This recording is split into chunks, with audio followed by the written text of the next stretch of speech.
Hello students.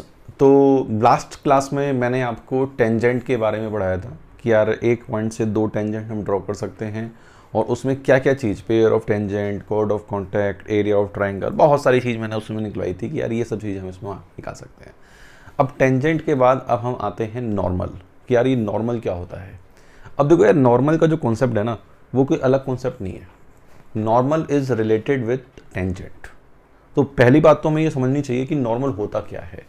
तो normal एक ऐसी लाइन है जो टेंजेंट के परपेंडिकुलर है और पॉइंट ऑफ कांटेक्ट से पास होती है।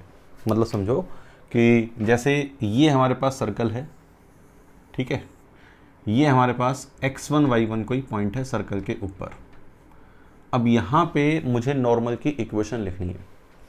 तो what is normal? Normal is a line which is perpendicular to tangent and passing through point of contact. क्या समझे? Normal is a line which passing through point of contact and perpendicular to tangent. अब देखो, tangent हमारे पास ये हो गई कि ये हमारे पास टेंजेंट है, ठीक है। नॉर्मल क्या होगा? नॉर्मल इसके परपेंडिकुलर लाइन होगी, ये नॉर्मल हो गया। तो in case of a circle, normal कहाँ से पास होगा जी?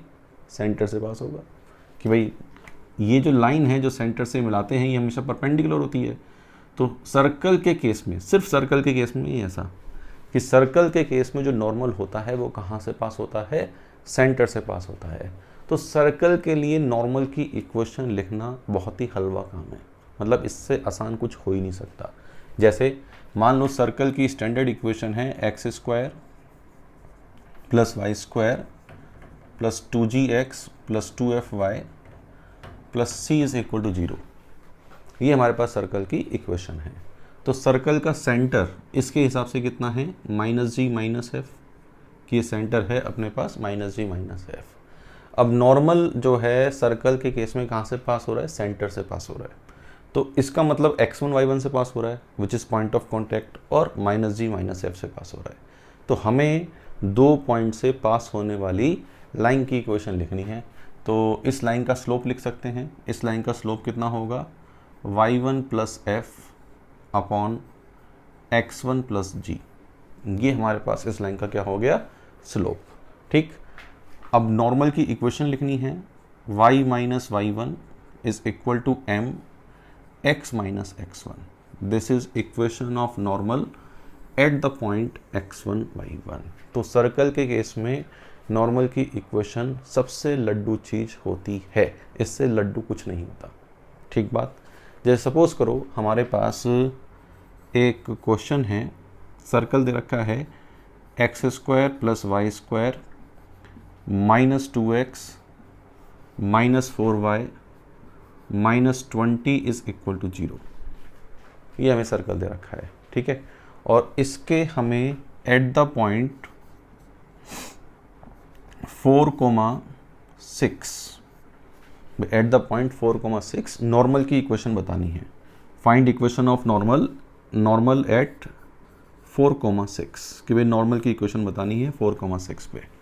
तो वैसे तो ये क्वेश्चन आप अपने आप ही फोड़ सकते हो, बहुत ही लड्डू चीज़ है, तो इसलिए अपने आप ही फोड़ लो। लेकिन फिर भी एक बार अपने आप अटैम्प्ट करने के बाद देख लेना सॉल्यूशन क्या है। अब देखो 4,6 जो है इस सर्कल के ऊपर पॉइंट है, सेटिस्फाई करा के देख सकते हैं। 4 स्क्वायर 16, 6 स्क्वायर 36, 36 प्लस 16 52, तो ये हो गया जी, ठीक है। यहाँ पे कितना हो गया 8 माइनस, यहाँ पे कितना हो गया 24 माइनस, और यहाँ पे कितना हो गया 20, 24 8 32 32 20 52 52 माइनस 52 0। तो मतलब 4,6 हमारा सर्कल के ऊपर एक पॉइंट है। अब सर्कल के ऊपर हमारे पास ये एक पॉइंट है, ठीक है, 4,6, और सर्कल का सेंटर क्या है? 1,2, कि centre of the circle is what? 1,2। तो मैं इन दोनों पॉइंट को मिलाने वाली लाइन की इक्वेशन लिखनी है। तो इन दोनों पॉइंट को मिलाने वाली लाइन की इक्वेशन लिखेंगे तो इसका slope 6 minus 2 which is 4, 4 minus 1 which is 3। तो slope of the line is 4/3। तो 4/3 स्लोप की line 4x minus 3y। 4/3 slope की लाइन 4x माइनस 3y। 1,2 से पास करा देते हैं। तो 1,2 से पास कराएंगे 4 माइनस 6, तो बचेगा कितना? Plus 2 is equal to 0। Yes और नो? यस, तो ये हमारे पास क्या हो गया, नॉर्मल की इक्वेशन आ गई। तो नॉर्मल की इक्वेशन बहुत ही आसान काम है, नॉर्मल की इक्वेशन में ऐसा कुछ भी नहीं है। अब नॉर्मल की इक्वेशन के बाद एक कॉन्सेप्ट आता है किसका, डायरेक्टर सर्कल। तो लिखते हैं डायरेक्टर सर्कल क्या है हमारे पास।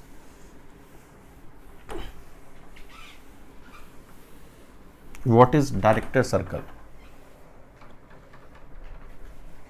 लिखिए director circle.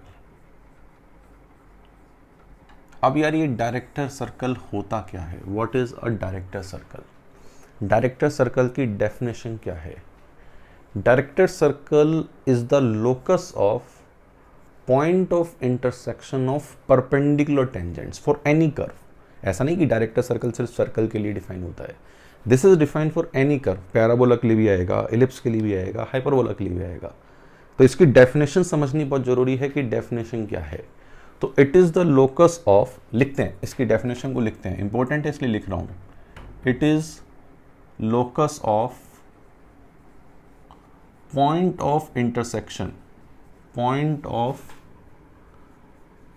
Intersection of perpendicular tangents, perpendicular tangents. It is a locus of point of intersection of perpendicular tangents, या फिर एक ऐसा पॉइंट जहां से हम किसी कर्व के ऊपर परपेंडिकुलर टेंजेंट्स ड्रॉ कर सकते हैं, उस पॉइंट का लोकस हमारे पास क्या होता है, डायरेक्टर सर्कल होता है। किसी एक पॉइंट से हम टेंजेंट का ड्रॉ कर सकते हैं, परपेंडिकुलर टेंजेंट। अब जैसे सपोज करो ये हमारे पास क्या है, एक सर्कल है। अब इस सर्कल का हमें डायरेक्टर सर्कल निकालना है, मतलब परपेंडिकुलर टेंजेंट का पॉइंट ऑफ इंटरसेक्शन। अब देखो एक टेंजेंट जैसे ये हो गई, एक टेंजेंट ये हो गई, एक इसके परपेंडिकुलर टेंजेंट ये हो गई, कि these are two perpendicular tangents. मैंने इस तरह बनाई है एक्स एक्सिस वाई एक्सिस कि थोड़ा सा आसान सी ज्योमेट्री आपको समझ में आए, वरना ये एक्स एक्सिस वाई एक्सिस नहीं है, है ना। तो एक टेंजेंट ये हो गई, एक टेंजेंट ये हो गई। ये इस तरह से भी हो सकती थी कि एक टेंजेंट ये हो जाती, एक टेंजेंट ये हो जाती, इस तरह से भी ज्योमेट्री ले सकते थे। कैसे भी ज्योमेट्री ले लो, उससे कोई फर्क नहीं पड़ रहा। अब देखो यार यहाँ पे ये सर्कल का सेंटर हो गया सी, ठीक। यहाँ से हमने ये परपेंडिकुलर डाला, यहाँ से हमने ये परपेंडिकुलर डाला। ये जो टेंजेंट है इनके बीच के एंगल 90 डिग्री है। इस पॉइंट P का लोकस हमें बताना है, इस पॉइंट P का लोकस हमें बताना है। अब देखो ये सर्कल की रेडियस r है, ये सर्कल की रेडियस r है, ठीक है, ये दोनों रेडियस r हैं, ठीक। हमने इसको इससे मिलाया। अब देखो ये 90 डिग्री है, ठीक, ये इसको भाई टेंजेंट है तो ये 45, ये 45, ये 45 दोनों ट्रायंगल कॉन्ग्रेंट होंगे। अब दोनों ट्रायंगल कॉन्ग्रेंट होंगे तो ये 90 डिग्री है तो ये भी 90 डिग्री है, ये 90 डिग्री है, तो ये क्या बना हमारे पास, एक स्क्वायर। ये क्या बना, ये हमारे पास एक स्क्वायर। अब या फिर ये 45 डिग्री है बेटा, ये 45 डिग्री है, ये r है, तो ये हाइपोटेनियस, ये डायगनल, ये डायगनल, ये डायगनल कितना होगा, √2r। इसका मतलब जिस पॉइंट से हम परपेंडिकुलर टेंजेंट्स ड्रॉ कर रहे हैं उसकी सेंटर से डिस्टेंस कितनी है, √2r। इसका मतलब अगर हम ये कहीं पे भी देखें तो डिस्टेंस √2r ही होगी।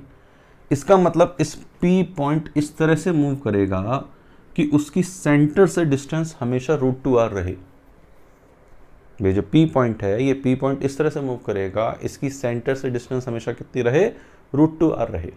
तो इस कहाँ मूव करेगा, एक सर्कल पे, ये सर्कल होगा जो इस सर्कल के कॉन्सेंट्रिक होगा, है ना, इस सर्कल के कॉन्सेंट्रिक होगा, और रेडियस क्या होगी, √2r।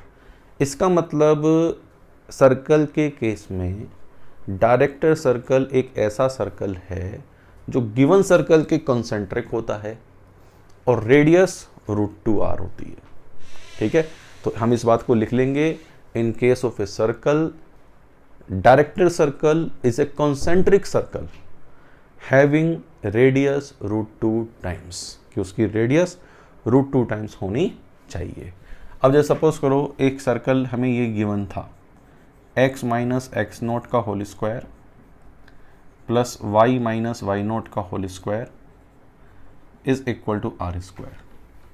ठीक, ये सर्कल हमें गिवन है। अब ये सर्कल हमें गिवन है तो इसके डायरेक्टर सर्कल की इक्वेशन क्या होगी?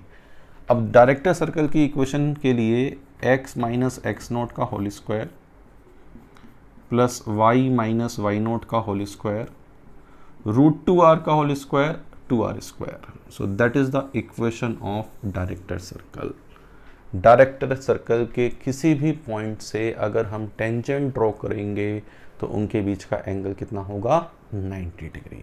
ये क्वेश्चन बहुत पूछ लिया जाता है कि भाई एक सर्कल दिया है और कहा है कि भाई इस पॉइंट से टेंजेंट के बीच में एंगल बताओ, और वो क्वेश्चन, वो जो पॉइंट है वो डायरेक्टर सर्कल पे दिया होगा, तो हम ये काम कर सकते हैं। ठीक है, जैसे एक क्वेश्चन करते हैं हम, क्वेश्चन से हमें थोड़ा और आइडिया लगेगा। जैसे हमें सर्कल दे रखा है x square plus y square plus 4x minus 6y minus 3 is equal to 0। Find equation of director circle, कि भाई इस सर्कल के डायरेक्टर सर्कल की हमें इक्वेशन बतानी है।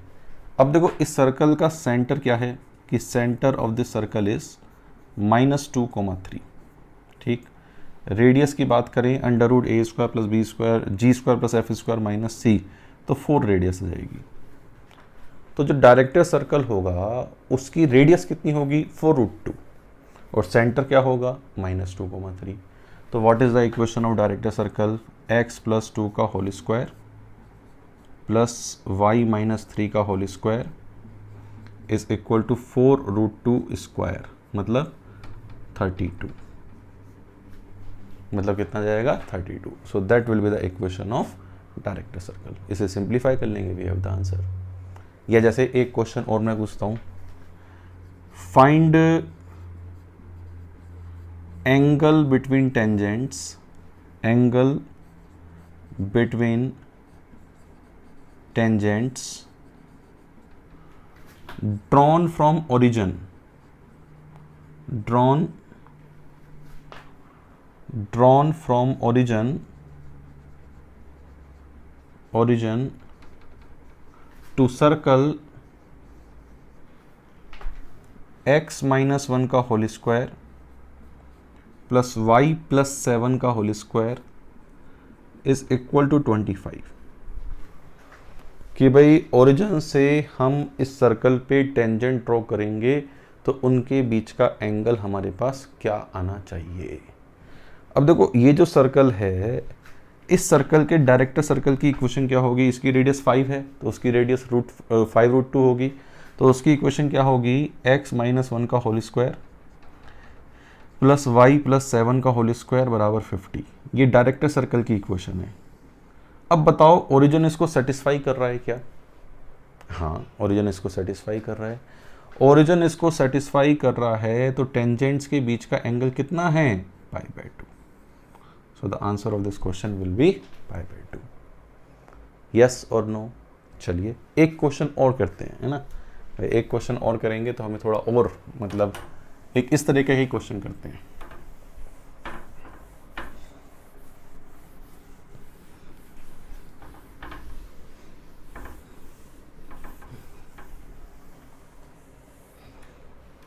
जैसे क्वेश्चन है, एक सर्कल दे रखा है x square plus y square is equal to a square. ठीक है,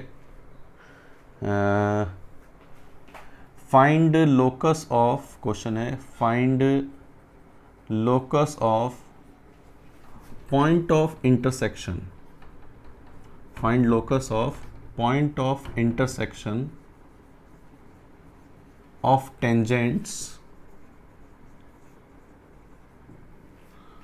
find locus of point of intersection of tangents if angle between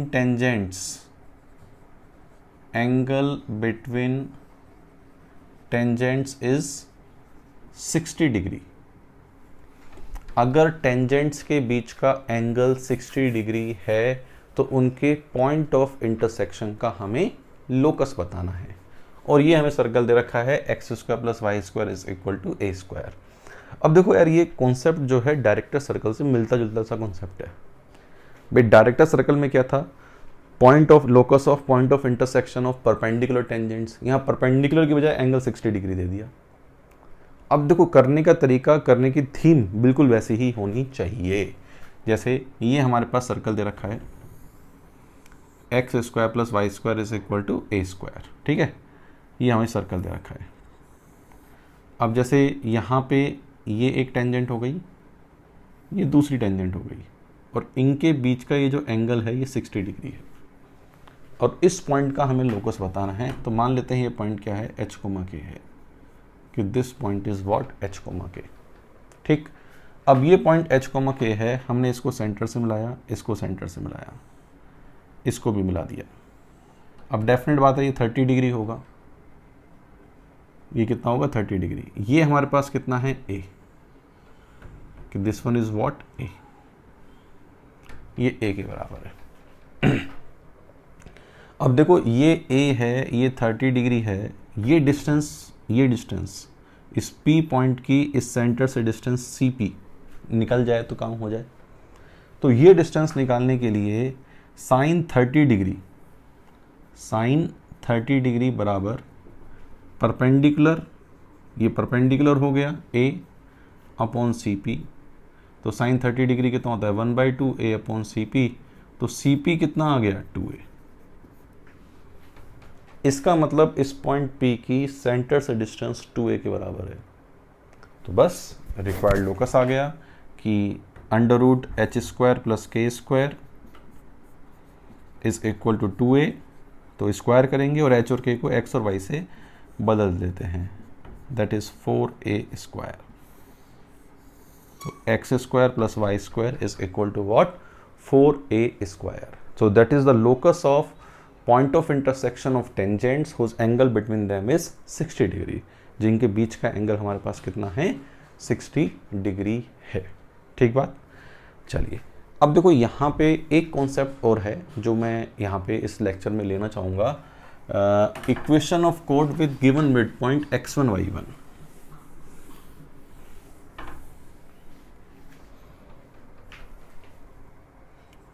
equation of chord with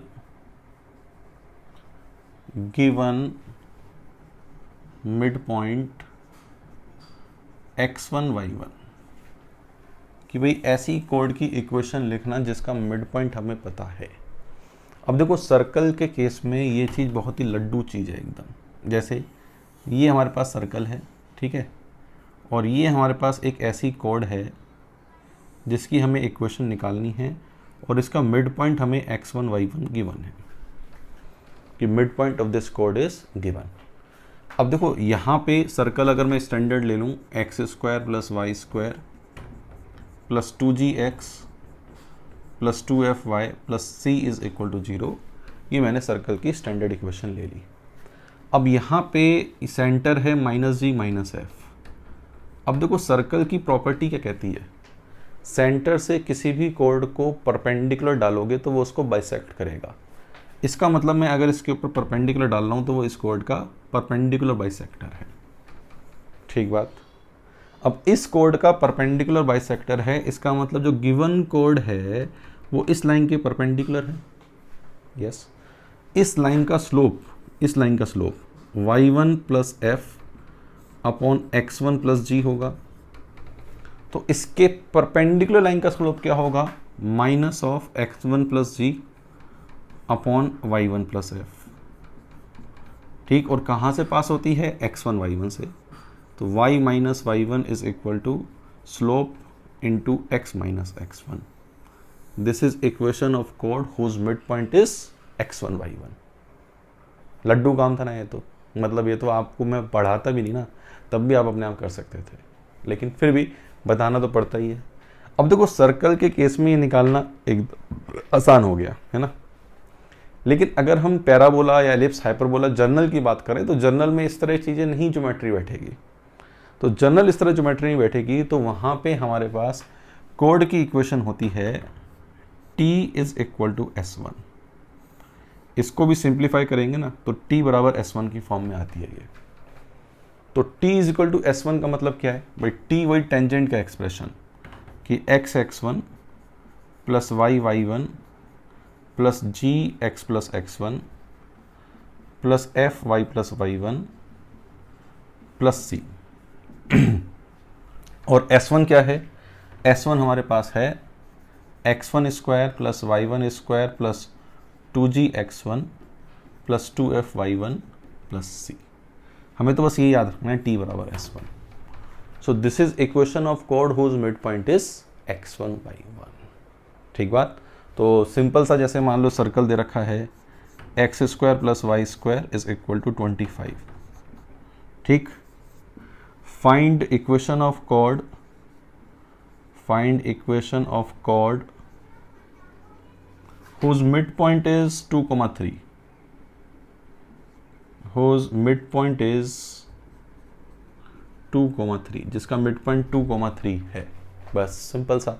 अब मिड पॉइंट 2,3 है तो t बराबर S1 का यूज़ करेंगे तो 2x plus 3y minus 25 is equal to 2 square 4, 3 square 9 minus 25 cancel, तो 2x plus 3y is equal to 13। That is the equation of कोड। अब ऐसा नहीं है कि तुमसे सीधे डायरेक्टली पूछेंगे कि भाई ऐसी कोड की इक्वेशन बताओ जिसका मिड पॉइंट x1 y1 है।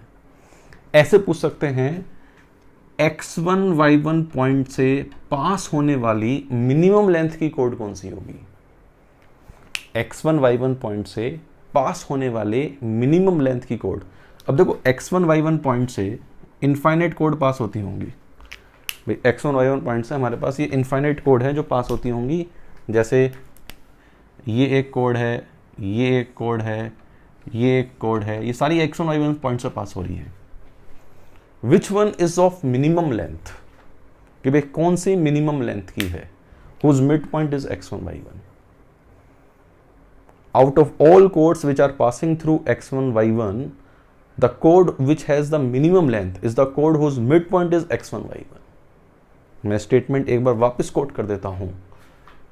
Out of all chords which are passing through x1 y1, the कोड of minimum length is that whose mid point is x1 y1। तो हमसे ये पूछ सकते थे कि x1 y1 से पास होने वाली मिनिमम लेंथ की कोड बताओ। हम कंफ्यूज कि यार मिनिमम लेंथ कैसे निकालें, मैक्सिमम मिनिमम लगाएं, क्या लगाएं। तो मिनिमम लेंथ की कोड निकालनी है तब भी हमें यही काम करना होता। ठीक बात। तो ये हमारे पास मिड पॉइंट का कॉन्सेप्ट था कि इक्वेशन ऑफ कोड whose mid point is given.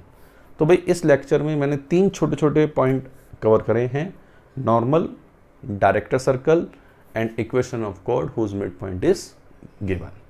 तो उम्मीद करता हूँ ये तीनों पॉइंट भी आपको, ये ऐसे तीनों पॉइंट बहुत लड्डू थे, आसान थे, बर्फी थे, हलवा थे, जो मानना चाहो वो थे, लेकिन फिर भी हमें ये अच्छी तरह समझ में आ गए होंगे, दिमाग में हमारे सेट हो गए होंगे। ठीक है। तो इस लेक्चर में इतना ही रखते हैं, बाकी हम पढ़ेंगे अपने नेक्स्ट लेक्चर में। Thank you very much.